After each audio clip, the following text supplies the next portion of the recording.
Hello, everyone.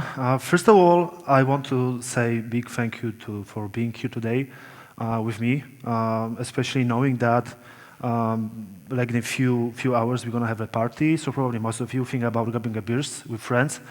And this moment is quite special for me because this is my first time on the stage, first time when I'm presenting something in front of the big audience. And I'm pretty sure that this moment will stay with me for my entire life, for the rest of my life. And the fact that you are part of it makes me really happy, and I really appreciate that. So thank you for that. Okay, let's move on because we have quite a lot to talk about today. History. What is the history? I think that we all know what the history is, right? We have spent like dozens, if not hundreds of hours on studying that at school. For some people, history can be very interesting, maybe even exciting. For many, still is something extremely boring. Why? I believe that in this world, we want to see all the time something new, fresh, and innovate. And creating the good storytelling in games, I would say that is like writing the history, but in an opposite way. No worries though, there is a hope for us. With this presentation, I want to show you like the few practical steps that can help you to create the good storytelling, good environmental storytelling, but also that creating the history can be very exciting. My name is Sebastian Fijał, and this is a presentation about environmental storytelling in Phantom Liberty, the key to evoking emotions. Enjoy.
So that was a quick showcase of with the locations that we've made together with the whole CD Projekt Red team. I will talk about it a bit later, but for now, I believe that even though I'm not really a big fan of this part, I think that I have to say like the few words about myself for better context for the rest of the presentation. So in game industry, I've been working for more than 10 years already. In the past, I was working in the small studio, Red Dot Games. We had only like few developers on board. We were working on like the few sequels of car mechanics simulator game, which is 2015, 18, and 21, and many DLCs. So in this company, I was only 3D artist. What does it mean? You know how it is sometimes in small companies that you have on paper only one or two responsibilities, but in reality you have to take care of much more things. So sometimes it happened that I was working on the lighting or making the whole environment. So yeah, I was only 3D artist. After a few years, I joined CD Projekt Red, and during my time, I joined there like 2.5 years, I guess, ago, and I had a big pleasure to work with a very talented team on expansion pack for Cyberpunk 2077 Phantom Liberty. Like the difference between those two companies was so huge that it's very difficult even to describe. From the small company, I moved to very big one. I was working on very small projects, and now I knew that I have to work on the games that millions of players will play, right? So recently, I'm senior environment artist, and also, as you can see, there's like this slash coordinator, which means because like few people asked me today about that, I think that I can explain it a bit more. That it means that on daily basis, I'm trying to help my team. I mean, my team. Like we have like the few people, in teams, like sub teams, I would say, and I'm trying to help them on daily basis with own tasks and finding the solutions for different problems. Before we start, I think that I have to emphasize like the three things. And the first one is that everything what you're gonna listen today, everything what is included in this presentation is like the big combination of my experience and the knowledge. And I really want to emphasize that it's my personal perspective because like the whole topic about the storytelling is very broad, and I believe that probably mine approach is not the best one. And knowing that, I want to encourage you to doubt in everything what I'm gonna say today. Not because I'm gonna lie to you, right? But because I believe that it will force you to think about the whole topic in your own personal, unique way.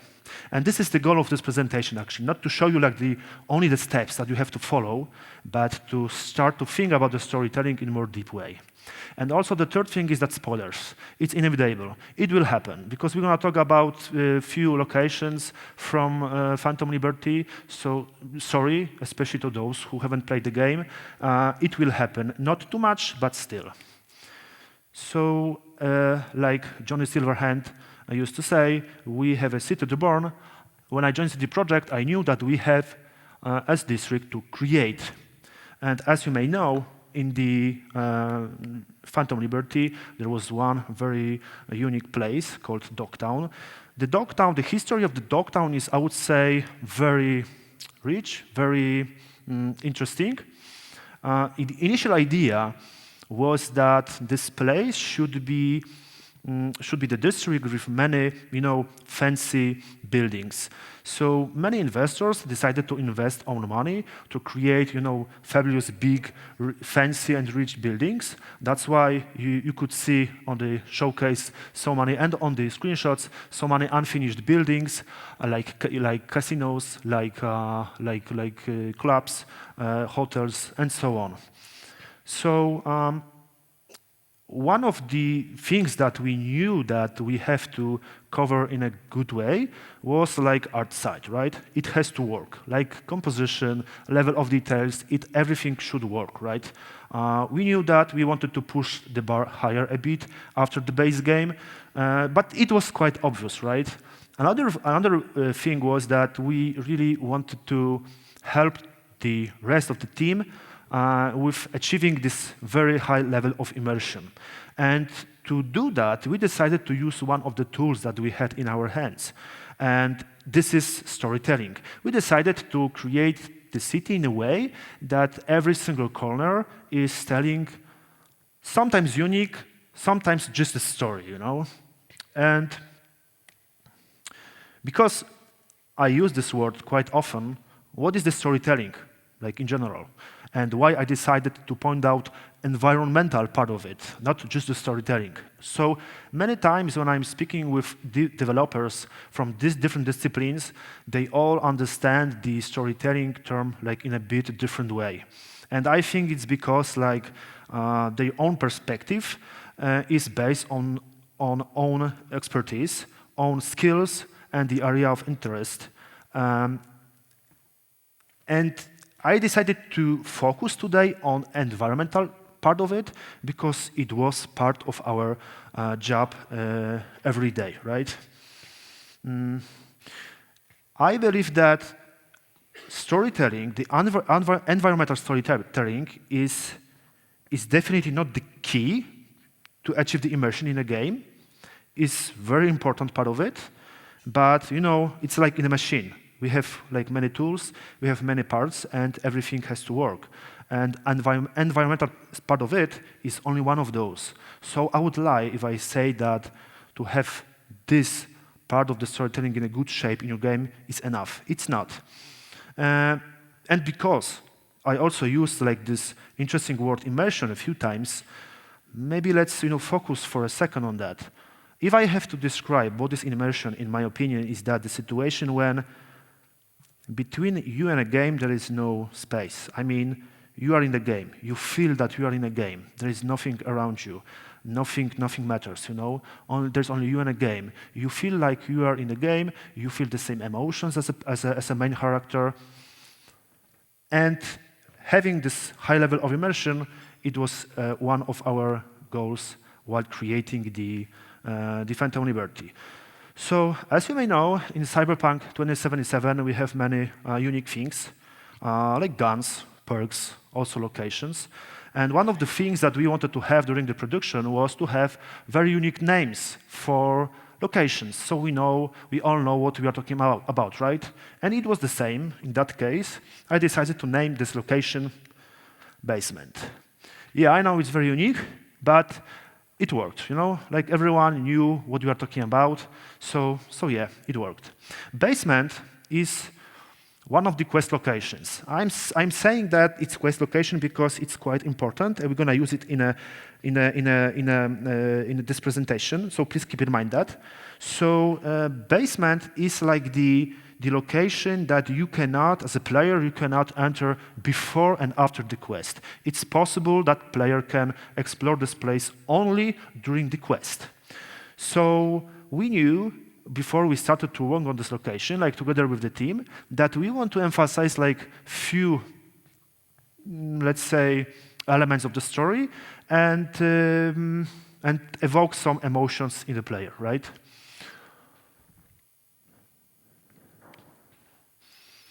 So, talking about the emotions, maybe it's a good idea to ask ourselves like why to focus on emotions, like in general, in games. I can imagine, I'm almost sure that probably most of you, if not everyone, had a chance in the past to play the game that this level of immersion was so deep, so high that you forgot about everything what is happening around you, that there was only you in a game. You forgot about problems, about like things that you have to do. There was nothing more, right? And I believe that there is a quite big correlation between emotions and having this very deep level of immersion in a game. Quite often, it happens that those games that you remember and you will remember for the whole life, those games provoke like very strong emotions. Maybe not every time, but it's quite often. So this question, is it possible to provoke emotions? Maybe for some of you, it's odd question, but I decided to put it here to explain a bit better, because I heard this question like many times, especially for juniors and students. They ask me like, Seb, what you're talking about? What kind of the emotions? Like, we are creating only 3D meshes, We want to create like the good textures.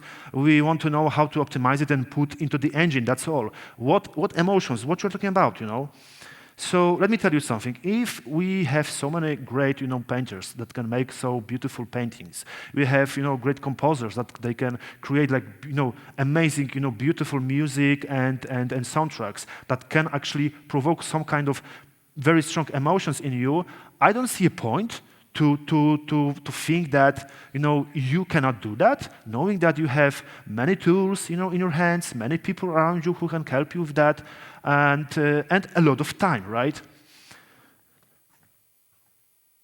So another question is like, is it necessary? Because maybe you think that it's not necessary. Maybe you don't need that. In your game, of course, the question is simple: is no, right? It's not necessary. You don't have to focus on that. It depends on your goals. If, for example, you want to create like the simple game that the only thing that matters is like to have like fast hands, maybe you don't need to focus on emotions. That's fine. It's up to you. But the thing is that it may happen that you want to create like immersive game, right? And you spend like years on that. and after the release, you can see players' reviews saying that, the game was okay, the story was quite interesting, the art was quite fine, but I don't feel this game. I don't know. It's something is off there. So this is a good moment to ask yourself if you spend enough of the time on this particular element in your game, on emotions. So what we have done. In this step, I want to show you, I decided to point out 7 steps. 3 of them I would call foundations. And this is quite important that I'm emphasizing that it's like the foundations. I will explain you why a bit later. So the first step is determine the needs with other teams. So imagine that you have the blank space, there's nothing in the engine, or maybe your location is in a draft or very early alpha stage. And what I suggest to do, to gather people in one room, or if these people work remotely, just organize the meeting online and just talk with them and try to gather the needs. What do they need? Try to read the story together, right? Try to ask level designers, how many paths do we want to have in this location? How many obstacles we want to have if it's the combat area? Ask gameplay guys, what kind of the gameplay features you want to use in this location. Knowing that, it's a very strong base, and I can imagine the nightmare of having the location that you put so much time and effort to create that, you push it a lot, and then level designer is approaching you saying that, bro, but we have to add the few additional paths. To rearrange everything, once again, it will be very difficult for you. So I think that it's a good idea to do it as a first step. The second one is determine emotions. I believe that you can combine both of them. During the one meeting, you can talk with those guys, again, with those guys that you're going to work with, right? Of course, it depends. It's quite individual thing, because sometimes you have to cooperate only with level designers. Sometimes you have to cooperate with, I don't know, guys from 7 teams, for example, right? So in this step, try to understand and establish what kind of the emotions you want to provoke in the player. And I will tell you the story from my past. When I started to work in CD Projekt Red, my leader, Kacper Niepokulczycki, he saw how I was working on the basement location, and he said that, Seb, that's okay, but what kind of the emotions you want to provoke in the player in this location? And I looked at him. I was terrified, I had no idea what to say. And it looked very, weird from my perspective, because, I want to show him that I know what I do, right? But I have no idea, actually, because this is quite a simple question, and I have no answer for that. Of course, I started to panic, but I knew that I have to find the answer. So I started to dig into the Google images. I was trying to find some Google references, the real photos, right? Showing me some kind of the emotions, maybe storytelling. I was trying to find some kind of the articles, and I was able to find quite a lot of them. But I must say that back then I was not ready to understand that, mentally, So what I decided to do, because fortunately I'm one of those guys who is asking when I don't know something, I decided during the one meeting, ask those guys from the different disciplines, like level designers, quest designers, cinematic designers, and so on. And I asked them guys, Kacper needs the answer, and I have no idea what to say, I was amazed, because these guys, they knew what we want to achieve in this situation, in this particular location, So of course, I had a solution, I had an answer. Why I'm saying that, to talk about it with other disciplines, that the fact that you are the owner of the location, that you are responsible for the art side of the location, doesn't mean that it's only up to you to think about things like that. This should be work that you do together. We are not creating art session shots, right? We are creating the game. So we've got so many people, in the team. Just talk with them. You will be amazed, how many great ideas they have. Step number 3 is determine the levels of storytelling. And this step, I would say, the best idea is to explain on on the examples, right? But the idea behind it is that every single story has layers, right? Like from Shrek movie, right? Ogres have layers, so story as well. So every single one, every single stage, big, medium, and small, is like going deeper and deeper into the story. So what I decided to take to this presentation to show you, the big one on the left side, showing the stadium that is located in the heart of the Dogtown. And as I mentioned before, the Dogtown was the district that it wasn't finished, right? That's why we have so many unfinished buildings everywhere. And as you may imagine, we had like many questions. We had to find like the answers for many questions. And one of those was that, just try to imagine that, for example, you are owning this district, right? And it was like in Phantom Liberty, that due to unification war, mutiny, and a few decisions of Colonel Kurt Hansen, he took control over the whole Dogtown.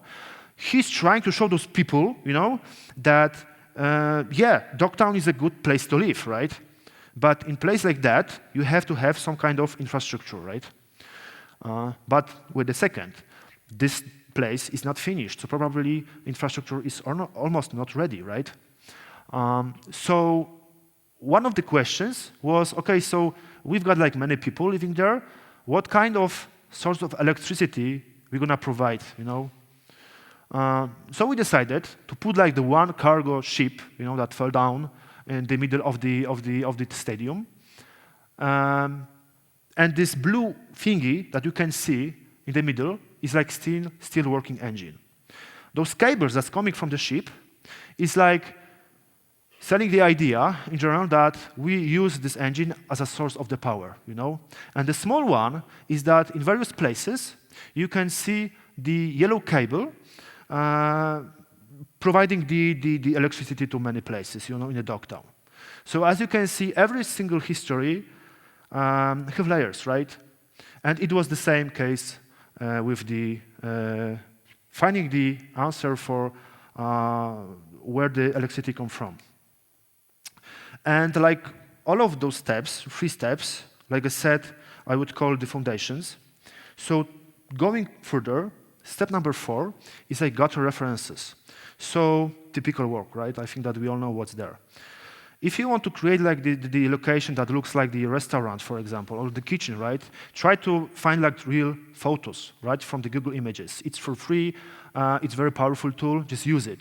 If you want to, for example, create like one of the locations in your game and you don't know what is the art, direction or how to keep the same mood, use concepts, even though they are not showing you the same, your room, for example, right, or the location. It's showing something different, but still, in terms of the art style and so on, it's still consistent, right? If, for example, you want to create like the part of the city, so I would suggest like to do like 2 things. The first one is to talk with Ania Bulavina. She's sitting somewhere there. She's our fabulous senior evangelist artist, and she had like a few talks about city planning, so she knows what she's talking about. But B, use Google Map, And I know from Kacper Niepokulczycki, who was owning the Kabuki from the base game, that he used like Google Map like a lot to find like the good references for this district. And something that worked very well in our company and in our team in general, and it's still working like that we were able to just, meet in the kitchen with the coffee in hand and just talk about ideas. I believe this is one of the keys and one of the most important things that we have on daily basis, because you will be amazed, how great ideas guys can have. So step number 5, I would call it like my favorite one. So as you know, people have like some kind of the senses, right? Sight, smell, hearing, taste, touch. And what is the behind it? I suggest to find like the quiet place, maybe even dark, dark room. Try to close your eyes. Try to avoid like any elements that can distract you. And try to put yourself in a game. Try to put yourself in a main character's shoes. So let's say, on example again, you want to create like the part of the city, part of the the street and a few of the buildings, right? And you have this character in the middle of the street. So close your eyes for a second, and try to feel your hands, try to feel your legs, touch yourself, a bit. I know how it sounds, but it works, And when you have it, when you feel that you are in this game, try to look around, think about what you can see on the left, on the right. Try to focus on what you can hear, right? Maybe there are some, specific like sounds that you can hear. If, for example, you want to create a table with the, great or maybe rotten food, maybe it's also a good idea to try it, even to touch it, how disgusting it is. And I believe this step is making like the biggest difference in our work, because if you want to create a game in a way that it's immersive and you want to help to the whole team with your work, the first thing that you should do, that you should start to think like you are in this game. You have to move your body to this game, because like how do you expect from the player to feel like that if you cannot do that before him? And it's fabulous thing, because this is the step when you can reach this specific, very unique connection between you and the players. You are the first one who will feel the strong, sometimes difficult emotions before everyone. Step number 6, I wouldn't say that it's so important to focus on the scheme, but it worked like that in our company. So we had like four steps, 4 stages for every single location, which means that, from the very beginning, draft stage was to create the location only using like very simple, tools. Meshes like walls, ceiling, and so on. The last one was finished location with a lot of very detailed meshes, a lot of decals, and so on. I wouldn't say that you have to focus on the scheme that much, because this worked for us, but maybe you have different pipeline, maybe you have different workflow. That's fine. Idea behind this step is just use everything what you have, what you gathered during these 5 steps before, and just use it, create, and try to find something good, something that you can be happy with. And definitely the very, important thing is that close cooperation all the time with the team, and feedback. Gather the feedback from everyone that you can talk about the location, like from leaders, from guys, from the team, from directors, and so on. And the last one, something very obvious, but people tend to forget about it. Play the game. We are creating the games, not like our session shots, right? So you have to play the game. But also, when you're playing, sometimes together, sometimes with with your team, you should be also ready to ask the difficult questions. And if it goes to ask questions, there is one that I would say that it's very important and a very easy tool to use. So ask yourself why. So I would say that, again, on the example, for you've got the location, right? The room that is full of people. So using this tool will mean that you should ask many questions about this room and people inside. So, for example, who lives here now? Who lived there before? What is the condition of the building? Maybe it's destroyed. If it's destroyed, then why? Do they have enough of supplies to survive there, or not really? And I'll tell you something, because it's something fresh. Yesterday, I was watching the series called 1899. About this, this big ship that many people inside, and there is a situation like, few classes of people are traveling, in this ship, and there is one that is very poor, located somewhere in the bottom of this ship, and my wife asked me why those guys are so dirty, They have only 7 long trip. So why they are so dirty? I think that they still can afford a little bit of water, to wash themselves, right? So I cannot say that it was a bad move, because with this, with this idea, they explained that those people are, poor, and they had to somehow show it to the viewer, right? But the thing is that, people do that all the time. They asking questions like, why you decided to do this, or use this idea. So the thing is that you cannot just answer like because I want so, because I think it's okay, because I think that I like it, it's not enough. If there is no specific, very specific, like the answer for every of these questions, probably there's a good moment to stop for a second and ask yourself, like, okay, so maybe this idea is not the best one in that case. Step by step. So going to basement. The basement, I want to emphasize that I have no idea. I had no idea that it will be basement. From the very beginning. I had like the blank space. Okay, maybe not the blank space, but I had like the few corridors, one staircase, and that's all. And I knew that I have to create the location that makes sense from the story point of view and storytelling point of view and so on. And the thing is that when we gathered with the team, we knew that we want to tell specific story, right, in this location, but also we knew that we want to provoke some kind of the emotions. And knowing that, we started to analyze like what we have. So on the right side, you have on the left side, you have supporters area, right? This is like the location, like the whole basement, like the whole complex is in the stadium, for better context.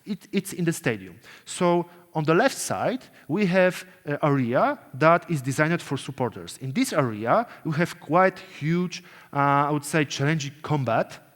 And we know that this part of the game is forcing player to be very focused on this combat, and it's quite intensive in terms of emotions. And C, which is on the right, sewers. I think that I don't have to explain what are sewers, right? But the thing is that in this part of the quest, we know that this is the ending of the quest, and the only thing that we have to do is to talk with, as a player, we have to talk with Songbird, and that's all.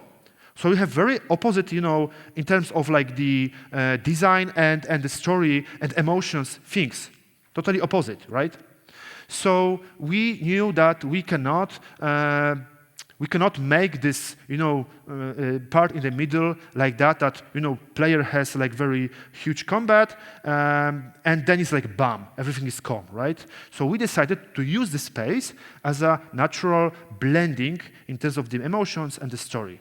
So, and also, one thing is that because I didn't know what is the purpose of this place, I decided to look at this from the big scale. So it's referring to the step number 3. I knew that the stadium was designed for the players, right? For the players, supporters. In supporters area, they want to find like this, the way to find a seat, to enter the stadium, to find like the vendor, to buy a food, and so on. And the sewers is like the place that no one can enter that, And this is referring also to what I said before, that this is the quest location. This part, is only available during the quest, and no one, apart from, let's say, few NPCs, cannot enter it. Basement, in general, I decided to call it basement based on the purpose of this location. So when I look at from the big scale, I knew that in a big building like the stadium, maybe it's worth to create something like a maintenance area, because someone and something has to keep the whole stadium in one piece, right? So when I knew that I can use this idea to create the location, I had the big image of this storytelling, right? Big level. And knowing that, I was like, okay, so what kind of the things I can find in this location, right? In maintenance area. I knew that there probably will be like a lot of sewage pipes, water pipes, ventilation pipes, like electrical rooms with a lot of electrical things, right? So I already had like the medium level of the storytelling. Knowing that, I also stepped like one step further, and I knew that in this place, probably someone has to, control that. So we decided, as a team, to put like the few technicians here and there. It gave us answer why random NPCs cannot enter that, and only technicians. And if you look at the screenshots, there was one of those showing the table with the food, newspapers, and so on. So this is like the place where I decided to explain that, those people, those technicians, they also need to take a rest, right? So, and this is example of this small level of the storytelling. Knowing that, of course, I started to gather like a lot of references with, not only from the stadium, right, with many, references showing like the maintenance area, like the pipes, the lighting, and so on. The step number 5, with the putting yourself in a main character's shoes, was we did like actually together with like 2 people, Michał and Kasia from VFX and sound design team, because we thought that, okay, so going back to the emotions, what we want to show to the player. We know that from the huge combat, we are going to very calm situation. So to have this nice blending would be nice to still keep the player in the feeling of insecurity, right? And when we knew that, for example, we should create this location quite narrow. We should use like the lighting quite subtle, right? And those airlicks, we decided to put it there because, it's like, I would say it's quite obvious, it's making me nervous. When I'm trying to run through the whole location, I don't know what is behind the corner. That's why we decided to use like this VFXs plus, quite, loud sound effect to emphasize even more, to enrich this feeling of insecurity. And of course, the feedback, gathering the feedback, but also playing the game alone and together with the team leaders and directors. For those who still maybe don't buy why it's so important to think about the strong storytelling at the beginning, I would say there are a few reasons for that. So when I mentioned that it's quite important to remember about the foundations, so the step number 1, 2, and 3, I meant that, when you have it prepared from the very beginning, it's like the very natural guidance for the whole team. For the whole team who is working on the location.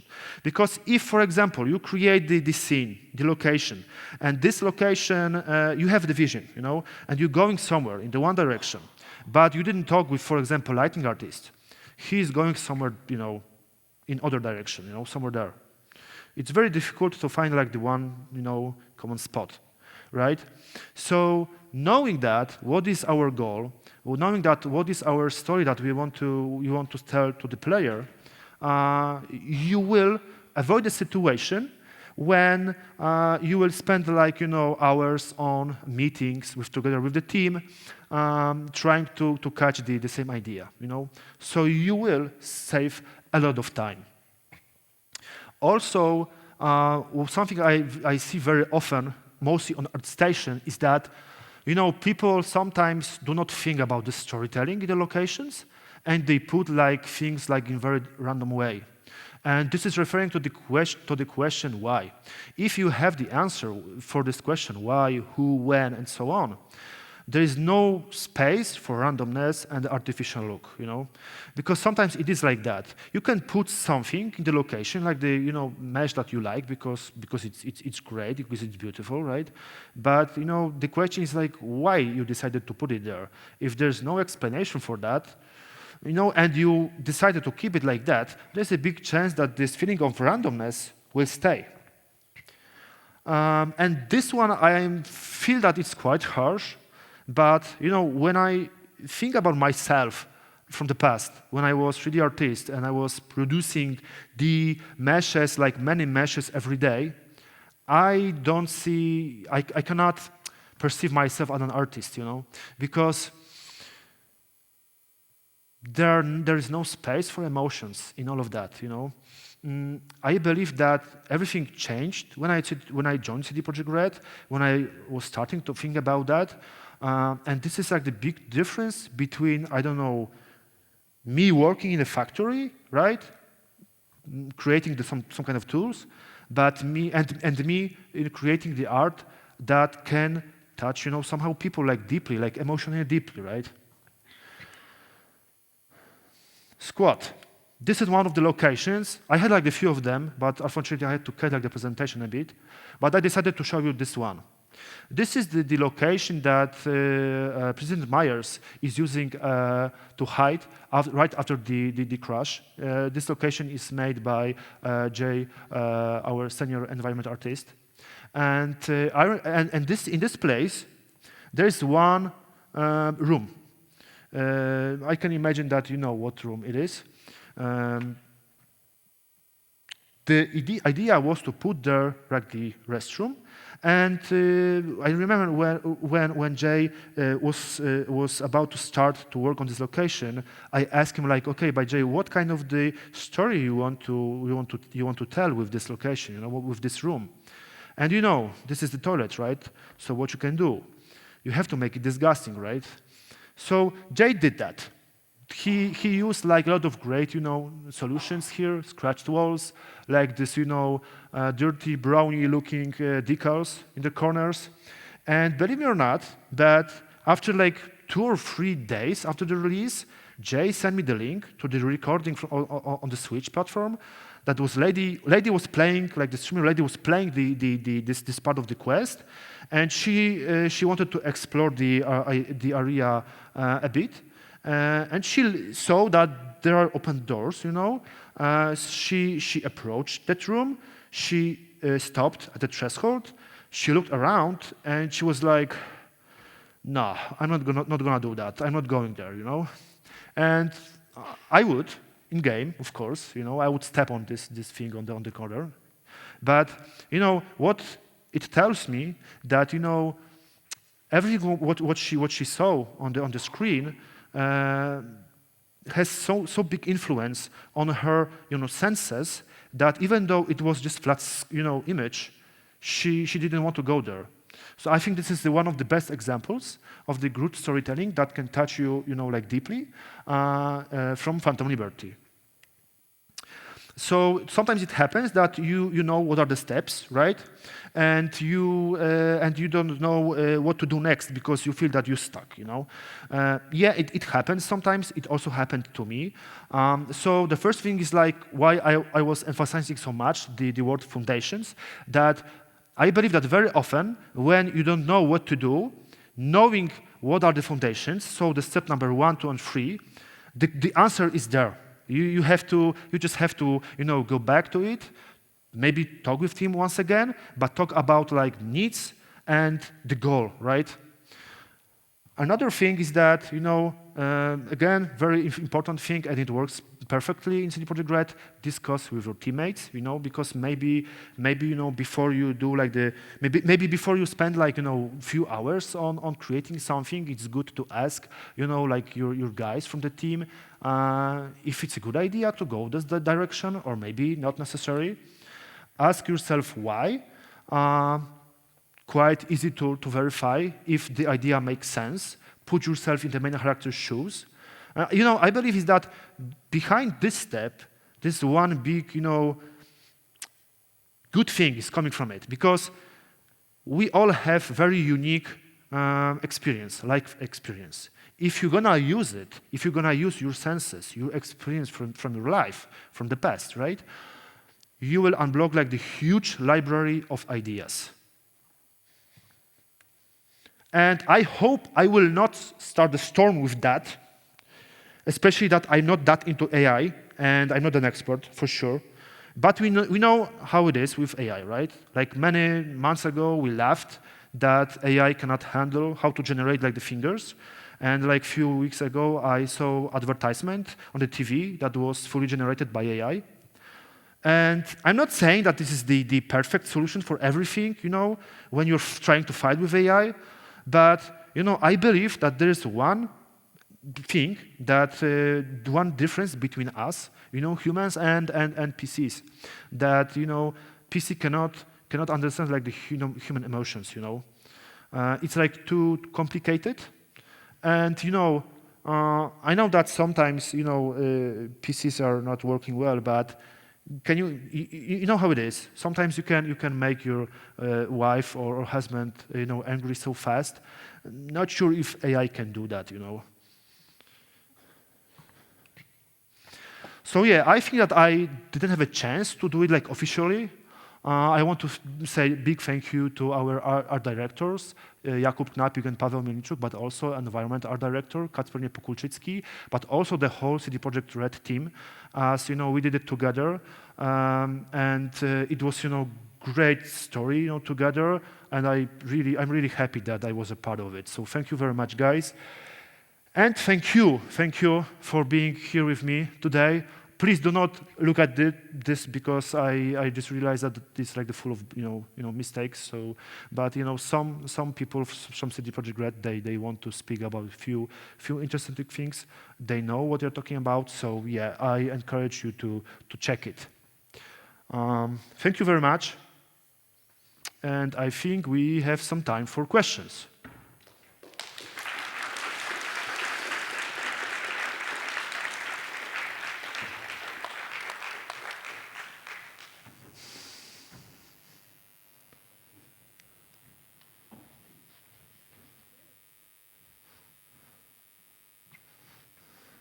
Hello. Thank you very much for the presentation. I was wondering if the decision to make the cables out of this electric, facility yellow, distinct decision because of some games that are using the yellow as a, directional feature. Yeah, it was intentionally. We wanted to create the one element that is leading the player from the stadium up to the container zone. It's quite far away from the stadium. So we knew that using this, making this cable yellow, we can make like this, this element that is leading you to this, location, right? So yeah, it was made on purpose.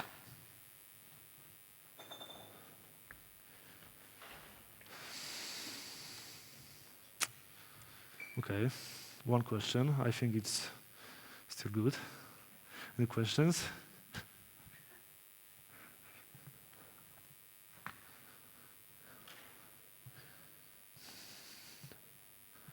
I mean, guys, if you don't have any questions for now, but you want to speak about the storytelling or art itself, like later on, please, write to me on LinkedIn. On our station, I have profiles. I'll be very happy to speak with you, even on the messenger if you want. And if you have no questions, I will use this moment.